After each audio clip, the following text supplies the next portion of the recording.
Hello guys, John here. Let me get out of my dungeon and post a little update for you. I've been hesitant if I should post an update because it's really dark in here. It's cloudy and raining outside, so I've been like trying to find an excuse. But I realized I'm a little bit obliged to give you guys a little update since you've been watching my videos a lot, subscribing and commenting. And I also wanted to react to some of your comments, most recent comments, because I don't read all your comments because I don't have that much time on my hands. My hands are busy with work. Yeah, I am not in United States. Some of the people are a little bit confused, thinking that I made it through, and I'm in the States. So I wanted to make it clear that I am not in States. Actually back in Czechia, former Czech Republic, former Czechoslovakia. So I'm back here. The reason I'm back here is that after deportation, I've been trying to decide where I'm gonna go, where I'm gonna settle down, where I'm actually gonna live. So right after the deportation, I traveled to Spain because I thought, I'm gonna settle in Spain and that's where I'm gonna be. But during my stay there, I realized that I need to take care of my debts, my debt issues that I have in Czechia, and I couldn't do that remotely. I really would have to go back home, back here, and start taking care of this debt issue. Dealing with the debt collectors and stuff like that, and I needed to, file for appeals. I need to gather all the paperwork. I had to have, all the paperwork from the court archives had pulled out because I didn't know what was going on. So that's how I found out how much money exactly I owe, who I owe it to, and stuff like that. So I needed to deal with this debt issue, and that's what I initially did. So I came here, started dealing with it, but unfortunately I wasn't able to work it out. I still owe the money, and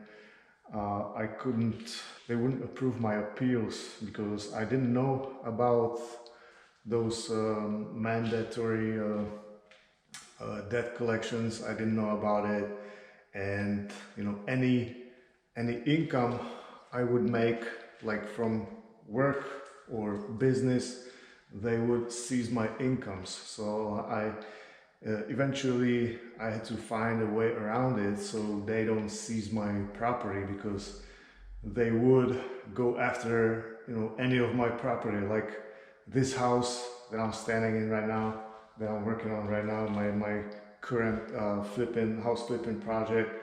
They would seize that property, they would seize my car, they would seize my money, they would close off my bank accounts, they would go after my money. So I had to, because I couldn't resolve that issue, I couldn't get rid of the debts.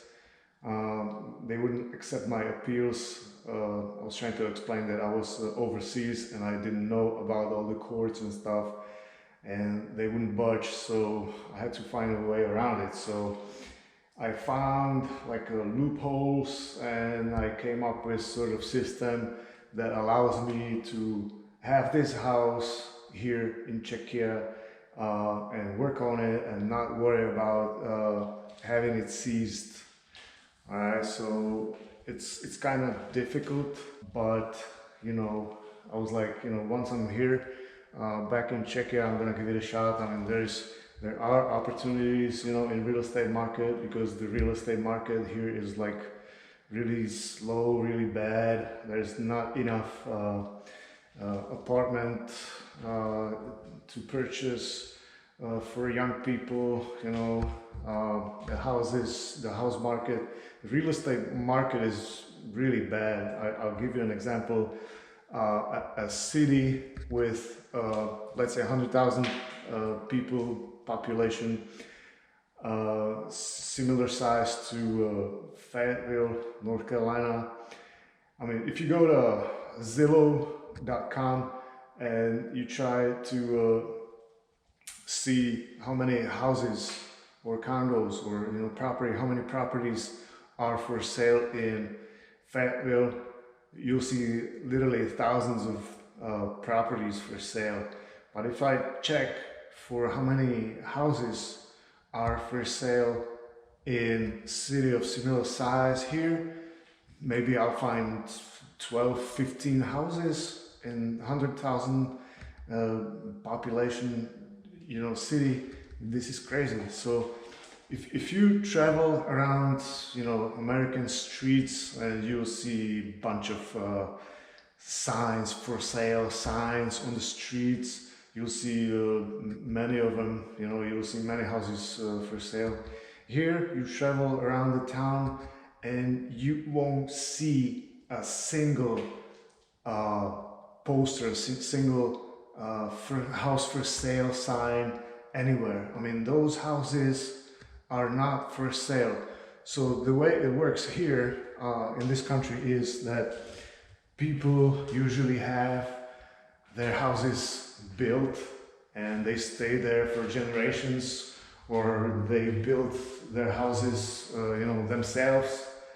That's how it's still. This was like a tradition during the communist days, because people didn't have lots of money, and the families stick together and they helped each other and they built houses together, for really cheap, like whatever material they could scrap, they could buy cheap or steal somewhere, and so there's not very many quality houses or apartments for sale. I mean, there are some. I'm not saying there are not any, but there is not nearly enough for the demand there is here. So I was like, all right, I'm gonna give it a shot here. I know the language. I used to live here, so I'm gonna give it a shot. But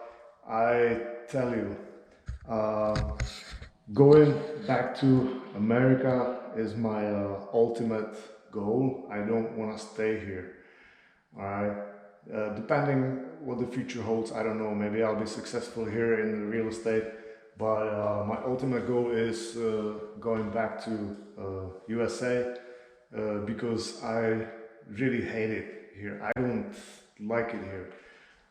For instance, after 12 months, I still don't have the gas hookup. It took me 11 months to have my gas hookup relocation approved at the city council and the building bureau, and I had to have so many paperwork done and approved that it's like mind-boggling. It's crazy. It took me 11 months just to have the gas hookup relocation approved, and I still don't have it done, So I wouldn't be able to sell this place right now, even if I wanted to, because I still don't have the gas here. So I can't hook up my water heater and my heating system.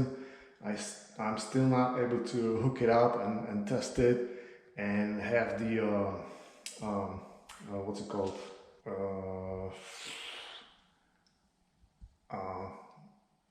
Basically the fund that I'm getting, the grant that I'm getting for the modernization of this house, the insulation, the facade, and all that. I'm getting like a state grant for that.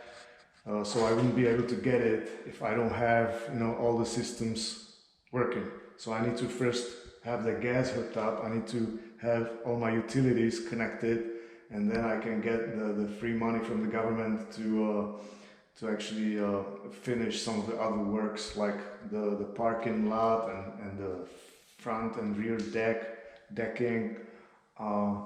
So I'm gonna use that money for finishing that. But you know, I still don't have the gas hookup. So this is one of the things that I really don't like working here or working in real estate or investing, speculating, house flipping, whatever, because all the bureaus and stuff, they make it super difficult for you, you know, to go through the fucking legal processes. All right. So this is one of the things that I wanted to make clear, that I'm not in USA, I'm back in Czech, and I'm fighting here. All right.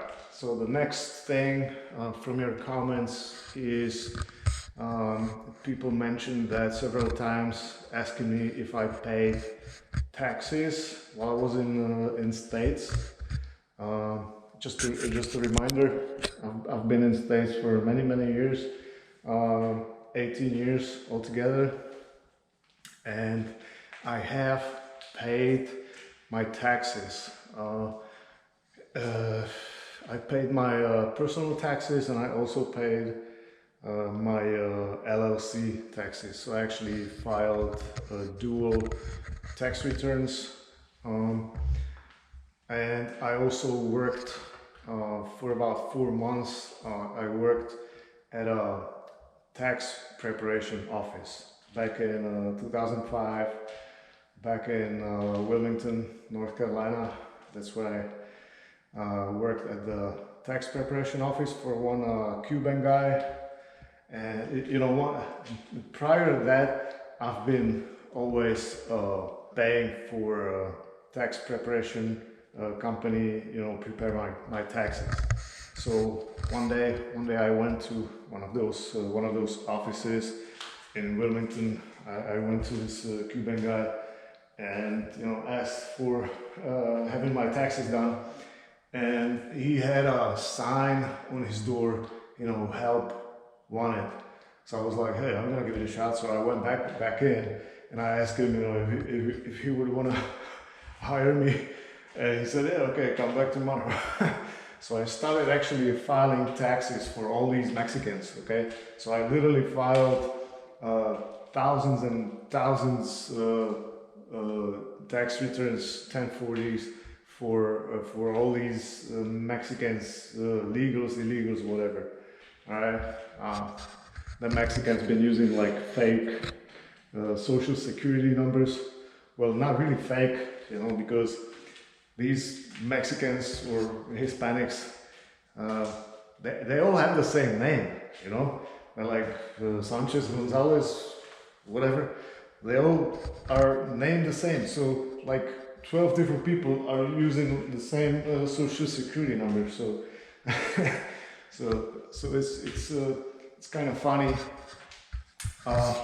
At some point, I'm pretty sure that the IRS will realize that there is more people using the same number or whatever. I don't know exactly, you know, how those Mexicans were able to obtain the SSN numbers, but not all of them had that.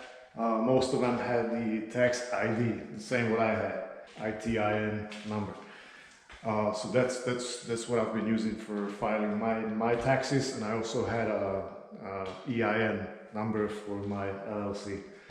Alright, so I worked at a tax preparation office for about 4 months in 2005, and that's where I learned everything about filing taxes. There's not much to it, right? I learned all the form numbers, and ever since then I've been doing my own taxes using TurboTax. All right, and TurboTax is like really easy. They're gonna walk you through it. You just punch in the numbers just the same way I would do in the computer at the tax preparation office. Just punch in the computer, and the software calculates everything for you, and it files, you know, the taxes electronically. I don't need to print out anything. It just files, you know, it's tied directly to the IRS, either on the federal IRS for your corporation taxes, or you know, your local state, like, because I had a business in different states, so I filed taxes in like 2 or 3 different states. I filed in Virginia, I filed in North Carolina, I filed in West Virginia. So I filed also like locally state taxes, and then I filed my taxes. It doesn't necessarily mean that I paid a whole lot of taxes, because I had more expenses than my income, because the money I made from my cleaning contracting company, I reinvested in my house flipping business. So I didn't really use any of the saved up money for like my personal use. I used it again for the business. So because I reinvested, I never really paid taxes, you know, from I used to make like $150,000 a year, and I never really paid taxes from it because I reinvested it again in the real estate. Just like Donald Trump also doesn't pay taxes. Maybe you heard, you know, in the news, they had his tax returns pulled up, and they realized he paid like $300 a year in taxes. It's the same way what I did. I paid max $300-500 a year in my income tax, but it doesn't mean that I didn't pay taxes. I paid lots of property taxes, real estate taxes. Matter of fact, I actually paid property taxes for my for this house, so I just paid property taxes here as well. So yeah, I paid house tax, I pay vehicle tax. You know, it doesn't mean that I didn't pay taxes. You know, so that's another thing. And just recently, just today, someone wrote me like really heartwarming comment, and yeah, I really appreciate positive comments. Yeah, it's been a ride, it's been an adventure, and it's nowhere near end, because once I'm done with this project, I know there is more coming, and it's gonna be probably even more interesting.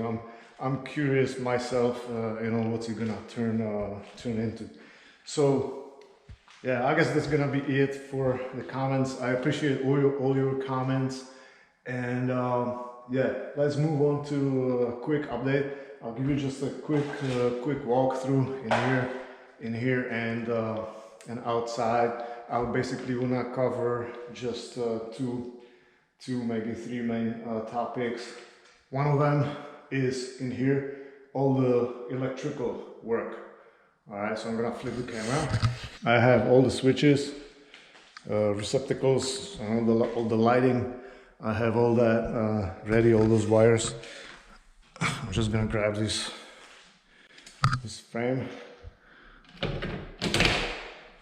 This frame just snaps on it like that, and I have all these switches done, installed. So I did all that. I did the whole apartment in about 3 days, and these switches, this modular system, is not really common in here in Czechia. We have totally different system. Our switches are always coupled by two. So if I used a local system, it would look a lot different than what it is right now. I decided to use a different system. I decided to use this Italian style. This is what they use in Italy. All right, they use this modular system where I can have up to 7 switches next to each other. like this. It looks like a piano, like I could play it like a piano. And I like it because it looks like really sleek, really smooth and organized, and it's not as bulky as if what it would be if I used the Czech system. I would have like a whole, like bigger, much bigger. It would be like much bigger electrical box, and it wouldn't look nice if I had 7 or 8 switches here. It would look like nasty. And I was thinking about it, you know, like what I'm gonna do about it. I don't want to have it looking like this. I want something similar to the American switches. So I found this system and I spent money on it. Alright, so you can have 1, 2, 3, 4 or 7 switches, or you can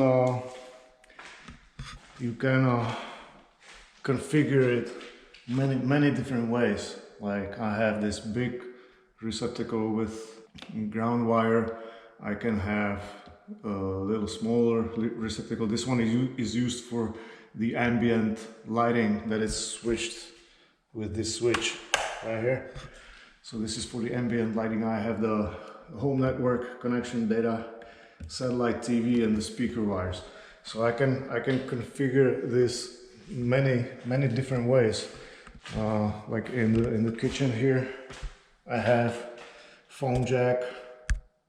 I have a phone jack, data, a couple of receptacles, and a switch for the under cabinet lighting. Over here, this is different again. I have a couple of receptacles. There's gonna be USB charger, and I have a TV and satellite here. You can set your TV here in the corner. Yeah, I can configure this many different ways, and I like it. I like the way how compact it is. When you put it all together, it's really compact. There's no wasted space in between. All those receptacles are nicely mounted next to each other. Again, I have a phone jack and data and 3 receptacles, three outlets, and here, it's a little bit dark in here. I'm gonna show it anyway. This is the bathroom, and I have 5 switches in the bathroom. This last switch is for the fan, and the rest of it for the lighting. And I really like the sleek way what it looks like right now when it's all put together. So that's what I done. I also installed these breaker boxes, doors. I installed that. Yeah, I located all the wires for all the lighting and speakers, built-in speakers, and I also painted a little bit. I painted this entrance foyer. I painted the high ceiling, the walls, and one of the rooms up here is nearly finished. It's basically finished. The only thing it's missing is the carpet. So this room is done pretty much, painted, everything is installed here, except the lighting. I'm gonna add the lighting later. And yeah, this is the second bathroom up here. Here I have different switch setup. I have 4 switches because there's not as much lighting as downstairs, and I have one extra little outlet here, and I even have it powered up so I could test this little spotlight. Alright, so I installed this spotlight here, which tilts downwards because of the sloping ceiling. Alright, so I'm gonna use this type of spotlights, recessed lights for all the lighting here. And yeah, let's go outside because this is like the main thing going on with the exterior facade. Yeah, I'm trying to record this video in one take so I don't have to do much editing, because I want to use my free time for resting, because I haven't rested a whole lot. I've been working and working. So I finished this wall right here. And what I just worked on this past week is attaching the styrofoam to the bottom section of the wall. I would call it like a foundation wall. And this been a little bit tricky because I had to cut out all these openings for the basement vents windows, and those original vents are below ground level, and I actually had to like pull it up through the styrofoam above the ground level, so it's functional. I don't really know if it's functional, if it's good for something or not. And here's gonna be the gas hookup I mentioned before, and I need to have it relocated from here to there, and it's been a year since I applied for it and I still don't have it done. So I finished this entire front of the house and this side. Alright, so this is what I've done this last week, and I'm gonna continue working on it next week, following week, to be able to apply the stucco to it as well, and hopefully it's gonna get finished soon. And also I'm very happy that my grass turned like really green and nice. I have like really nice turf here. This is one of the best turfs in this neighborhood. Alright, this is gonna be like really nice yard. I did a first cut on it this week and it turned out really well. Let's go back inside and wrap it up.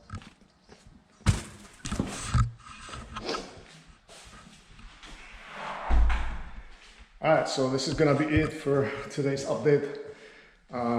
I hope you guys enjoyed my videos, and I'll see you soon at my future updates, future videos, time lapses.